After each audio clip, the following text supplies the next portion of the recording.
ये आम जूनियर गंजरा मामार गंजरा पुओ ये जूनियर सुरेंद्र पात्र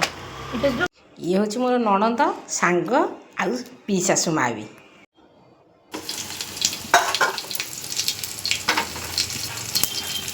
आज स्पेशल चकुली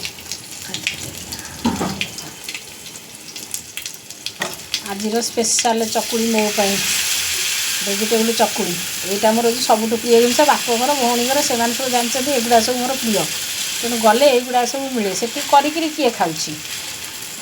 यहाँ सब मिले ये आस सब क्या भल लगे कहे कमेंट करके चकुली परिवा चकुली नमस्कार फ्रेंड्स आज डेली ब्लॉग मानक आपण मानक स्वागत चकुली पिठा खाईदे सान भौणी हाथ माना प्रकाशर चकुली पिठाटा खाଇବା बहुत भल लगे सजबाज हो बाहरी पड़लु सान भौणी संगे झील को धरिकी बाहरिलु नणंदराणी घर को घरे जाए पहुँची गलु टे जो भिड़ काली जो सेकेंड सटरडे था ये बापरे फल दुकान में रहीगलु किसी फल किणी पहुँची जाइछु ये कबाट खोली देखिया कबाट आसी खोलिले आम नानू बाबू मो नणंदराणीर सान दियर ता गेल्हा दियर ये सी भी बहुत भल आम नणंदराणीर दियर ये ठाकुर को नमस्कार करदे बाहरी पड़े नणंदराणी कौटे गले खोजापी खोजी खोजी गला बेलू आम नणंदराणी कौन कर खाइबारे बस छाई बसी ये होती मो नणंदर सासू देवी प्रतिमा गोटे कथा जिते कहले भी सरबनी मत बहुत भल लगे केत गपसपर समय गुरा चलीगला कि जना पड़ानी तापर बाहरी चलली बाय बाय पुणी आउ के देखा देखीद पचर आम बुढ़ी मादी जन ठिया ये आम नाडू सागर जाऊँ नाडू कौड़े गला देखा जाऊनी मत कौटी अच्छे नाडू नाडू सागर जाऊँ मोर तापरे मो नणंदर ये 2 नंबर दियर पिंटू सांगे से मत नहीं गले मो जा मो दी पुतुरा नाती सब आसी से उत्तर द्वार पाखे मत छाड़ीदे कहले आम मंदिर जावा काली जो सेकेंड सटरडे थिला कहतु नहीं से कथा तापरे नाती मोर खाली दौड़ला खाली तू हाथ मार जय हम गुन्नू खाईदब नहीं ना हाथ रखा से हाथ रखा ता खाई नहीं 5 घंटा पर मंदिर दर्शन सारिकी आसिकी 8टा बाजिला आमर 8:30 बेले आम ये अभड़ा टी आणिक खाइलु आम मो जा मो पुतुरा पुतुरा बो और नाती आम खाइलु से अभड़ा टी खाई आम आसीलु जहाँ जो आज आम समुद्रीकर एकादश आज सेठिकी जीवु बोली 11 तंकर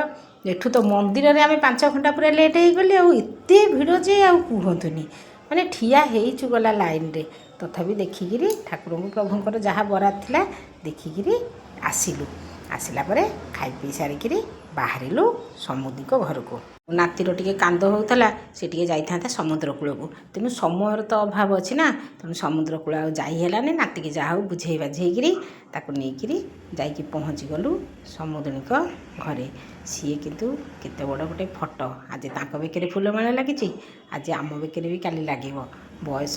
समस्त को हेलानी किंतु समय हो नाला समुद्रीकर जीवा पूर्व गोटे समय थाए जहाँ जाई पहुँची गला बेलू घरे ये ब्राह्मण भोजन चली से ब्राह्मण मानकर जो मंत्र पाठ आमर जो गीता पाठ होता है सब भारी भल लगे तापर जो खाइबा करते मंडपे से पहुँची गलु पहुँचला से भजन समारोह भी चली समुद्री की देखिकी सतरे बहुत दुख लगे यही बयस स्त्री चलीगले गोटे पुरुष जड़े जे स्त्री हाथ छाड़ी चलीगले कौन जे अवस्था आखिर जमा लुह सुखु न थाए समुद्री पाखे टे पुष्पांजलि दे दुख तो बहुत लगिला कौन करवा समय तो जहाँ पड़ी मनीष हाथ में किसी ना जहाँ ईश्वरंकर बरात थी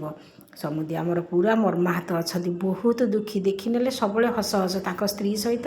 2 जनकर जोड़ी भारी भल एत बड़ परिवार 6टा झील पुओ बंधु बांधव समुद्री थे सूर्य चारिपाख जाक समस्ते बुलूले तापर संसार तांकर केमती चलो ये सब बहुत झुओ जोई बंधु बांधव बहुत नाती 2टा बाहई सारी बड़ पुअर आम झीआरीर पुओ 2टा जाक बाहई ना बड़ नातीर बड़ पुअर 2टा जाक नाती बाहई जाइछन्ति आ झीओटी तांकर अछि बाहईनी नातुणी गोटे अच्छी ଆଉ ଝିଅମାନଙ୍କର ବି ନାତି ପୁଅ ହେରିକା ବାହା ହେଲେଣି, ଆଉ ବି ବାହା ହେଇନାହାନ୍ତି। ଅଭଡ଼ା କରିଥିଲେ, ଅଭଡ଼ା ଖାଇବା ପାଇଁକା। କେବେ ମୁଁ ତ କେଉଁଠି ବାହାରେ କିଛି ଖାଏନି, ଅଭଡ଼ାଟି ଖାଏ। ତେଣୁ ଅଭଡ଼ା ଯାହା ହଉ ଖାଇସାରିଲା ପରେ ସମୁଦ୍ରକୁ ଆସି ଦେଖା କଲୁ। କାନ୍ଦିଲେ, ବହୁତ ଦୁଃଖ ଲାଗିଲା। ଈଶ୍ୱର ତାଙ୍କୁ ସାହସ ଦିଅନ୍ତୁ, ଖାଲି ଲୁହ ପୋଛି ପକାଉଛନ୍ତି। ଏତେ ଖୁସିରେ ଯିଏ ଖୁସି ହେବା କଥା ସିଏ ନାହାନ୍ତି, ଯାହାକୁ ନେଇକି ସଂସାର ସିଏ ନାହାନ୍ତି। ମୋ ନାତି ତାଙ୍କର ଏଠି ଭଜନ ସମାରୋହ ଚାଲିଛି, ମୋ ନାତି ତାର ଏଠି ଗଲା ଖୁସିରେ, ତାର ସମୁଦ୍ର କୂଳକୁ ଯାଇଥାନ୍ତା କିନ୍ତୁ ଭଜନ ସମାରୋହରେ ସେ ତାର ଲାଗିଗଲା, ଏଠି ଖୁସିରେ ବାଜା ବଜେଇଲା ତାର ଏଠି। ଏସବୁ ଖୁସି ଗୁଡ଼ାକ ଜମା ଭଲ ଲାଗୁନଥିଲା, ତଥାପି କ'ଣ କରିବା ଆଉ, ମନଟା ଦୁଃଖ। ସବୁ ଭଜନ ସମାରୋହରେ ଟିକେ ବସିଲୁ, ଟିକେ ଟିକେ ଦେଖିଲୁ, ଟିକେ ଜୟ ଜଗନ୍ନାଥ। ଆଉ ତ କିଛି କରିପାରିବୁନି। ଅଭଡ଼ା ଯେତେବେଳେ ଖାଇଲୁ ଟିକେ ଠାକୁରଙ୍କ ପାଖରେ ନିଜକୁ ସମର୍ପିତ କରି ସମୁଦିଙ୍କର ଆତ୍ମା ତାଙ୍କର ସଦ୍ଗତି ହେଉ, ଈଶ୍ୱର ପ୍ରାପ୍ତି ହେଉ, ତାଙ୍କ ପରିବାର କେମିତି ଭଲରେ ରୁହନ୍ତୁ, କେମିତି ସମୁଦି କେମିତି ରହିବେ। ସମୁଦୁଣୀଙ୍କ ବିନା ସବୁ ସେଝା ସଂସାର। ଏଇ ବୟସରେ ସ୍ତ୍ରୀ ସ୍ୱାମୀର, ସ୍ୱାମୀ ସ୍ତ୍ରୀର ନିଶ୍ଚୟ। ତାପରେ ଆସିଲୁ ଭାରି, ନାତି ବୋହୂ ଆଉ ପୁତୁରା ଯାଆ ସେମାନେ ତାଙ୍କର ବାହାରିଲେ। ମୋ ନାତି ତାର ବାହାରିଲା, ସେମାନଙ୍କୁ ବିଦା କରିଦେଲି, ସେମାନେ ଗଲେ। ମୁଁ ଭଉଣୀ ଘରେ ଆଜି ରହିଲି, ପୁରୀରେ ମୁଁ ରହିଲି। କାଲି ସକାଳେ ଆଉ ଜଣେ ଯିବେ, ପୁତୁରା ହେରିକା ଯିବେ, ମୁଁ ତାଙ୍କରି ସାଙ୍ଗରେ ଆଜି ଯିବି। ରହିଲି। ପୁଣି ସମୁଦ୍ରକି ଆଉ ଥରେ ନମସ୍କାର, ତାଙ୍କର ଆତ୍ମାର ସଦ୍ଗତି ହେଉ।